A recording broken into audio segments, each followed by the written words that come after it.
So bootstrapping means somehow doing something by hook or by crook, getting it done. So basically my bootstrapping solution was I had a couple of cousins who lived in New York. And for the following day, me and my cousins pretended as if we were innocent Big Apple tourists taking completely innocent tourist snapshots of each other in this coffee bar. You'll see a picture of my cousin coming up. There, you see my cousin.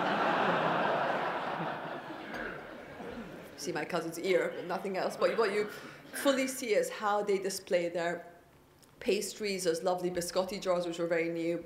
This is another cousin hiding, showing how they talked all about coffee and coffee beans, which was like kind of complete alien then. Would you believe that is the first time I'd ever seen employees wear t-shirts and baseball caps? It was, you know, we're so used to it now, aren't we? And so completely alien then.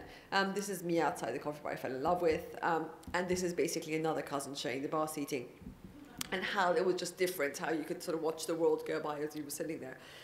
And basically kind of, and I remember on the flight back, this is the picture I drew on the flight back. It's sort of sitting in the back of Virgin, flying back to London. And I just always believe, people talk about visualization, but I just genuinely believe, again, that ideas between your two ears are just worthless. So it's always good to put something on paper and it starts happening. And in a way, this in a way became sort of our business plan. This was what our idea was. And by putting it on paper, it sort of started taking life slowly. The next step was coming up with a brand. You know, we thought, okay, we're going to come up with this coffee. New World Coffee was what I copied, so the name wasn't, you know, we knew we had to come up with another name. And I remember we had to come up with a name, a brand. And I remember thinking, branding, well, I don't know anything about branding. Maybe I should go off to sort of branding school. And I remember I came across a great quote by Phil Knight of Nike, who said, marketing is just getting people to buy things. So I thought, well, that's simple. I can do that. And so coming up with a logo was just, it was just so random, thinking, well, let's just find different names and see what sticks. This is only one page of the kind of different jottings Bobby and I did of what the logo is. But another rule I've got for entrepreneurship is, and being creative or entrepreneurial, is that, you know, entrepreneurs are just not scared of making a fool of themselves. Because I think to do things differently, you are going to make a lot of mistakes. So another motto I've got is anything worth doing is worth doing badly. Basically, you don't want to kind of wait for perfection because you never do anything then. So basically, this is a genius idea for a logo coming up that my brother had. You'll see that. Lovely. I'm sure that would have looked really nice and out of date now on the high street. But anyway, we kind of just got the whole ideas flowing. Then we wrote a business plan. This is the business plan we wrote. So that is kind of a culmination of 3 months being back at my mum's place, doing all this market research. We got this business plan out. Again, the name wasn't right. We knew Java Express wasn't a great name, but we thought, great, let's just get the business plan out. Now, in this business plan, we calculated we needed to raise 90 grand to open the first store. And the reason I say 90 grand was because we basically had to pay like about 1 year's rent up front. So that was about 35, 40 grand. Then the rest was shop fitting and some working capital. And I thought, well, 90 grand is what we need. And my brother Bobby was telling me about the sort of billion-dollar deals he was doing in America, you know, kind of at Lehman and how they would fly private jets across America. So I thought, well, clearly, this is only 90 grand we need.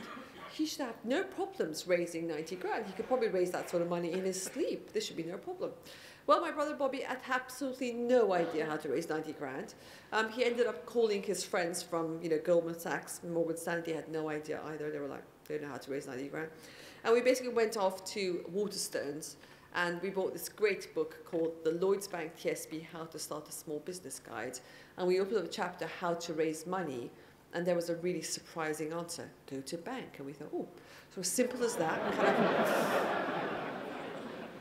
a normal bank. And I remember the first person I called was my own personal bank manager, and at Lloyd's actually. And as I called him asking for this, very excited about this business loan I wanted, he reminded me that he was not the perfect person for me to call, as there was not much goodwill between us, apart from a collection of overdrafts. And how dare I call for a bloody business I wanted to start, basically. And what this book told us at that time was that every single bank manager had complete discretion. So back then, it was up to the individual bank manager. So say if you went to the Barclays Bank on Fleet Street, if the manager there rejected you, you could try the Barclays Bank on Chancery Lane, if not on Oxford Street, if not on Regent Street. So success essentially came down to how many bank managers you could stomach calling in a given day. This is actually the first log of rejections that we got from bank managers we spoke to on the phone. We ended up actually calling 40 bank managers. And of the 40 bank managers we called, we ended up getting interviews with 20 bank managers. Of the first 19 bank managers we saw face-to-face, the first 19 said to us, no way. They rejected our £90,000 loan. They said, no way, there's no way we can give you a £90,000 loan to open a coffee bar. And we said, why on earth not? And every single of the 19 said to us, it's really obvious, isn't it? Coffee bars will never work in this country. And Bobby and I were like, why? Why is it so obvious that coffee bars won't work? It was really obvious. For God's sake, we're a nation of tea drinkers. We're famous for tea drinking. So what the hell are you doing, bringing coffee to a nation of tea drinkers? But the thing is, I'd done my research, and yes, we were a nation of tea drinkers. So basically, in the 80s, we were drinking 4 times more tea than we drank coffee. By the 90s, we were drinking, in the 80s, we were drinking 7 times more tea than we drank coffee. In the 90s, we were drinking 4 times more tea as we drank coffee. And now I'm glad to say we drink as much tea as we drink coffee.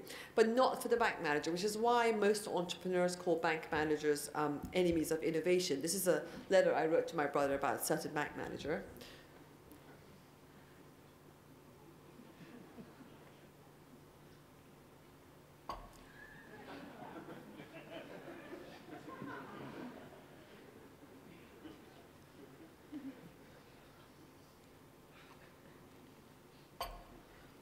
Just do a close-up of the bank manager for my time.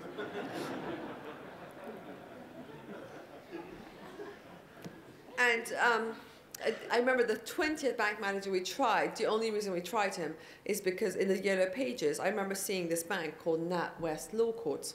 And because I was a sort of lawyer, I thought, well, this might be good omen. So Bobby thought, fine, let's try him, no harm. And I remember it was a sort of Friday before the Easter bank holiday, and we made an appointment with Mr. Christopher Lindop at NatWest Law Courts. And we ended up driving there. We used to drive all around town because the only way for us to find sites as well, our car was a bit like a sort of Pope-mobile because we'd be looking at sites the whole time and then as well calling up agents, as we went along, whatever we found. So we kind of arrived there outside this branch, parked the car, fed the parking meter, and we took one look at the branch and realized it was just about the smallest bank branch I'd ever seen. So I said to Bobby, listen, we've been rejected by these enormous business banking branches.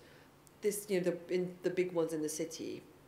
This poor man we're meeting here, he's got such a small bank branch, they didn't even bother to give him a cash point on the outside. This is going to be a complete waste of our time.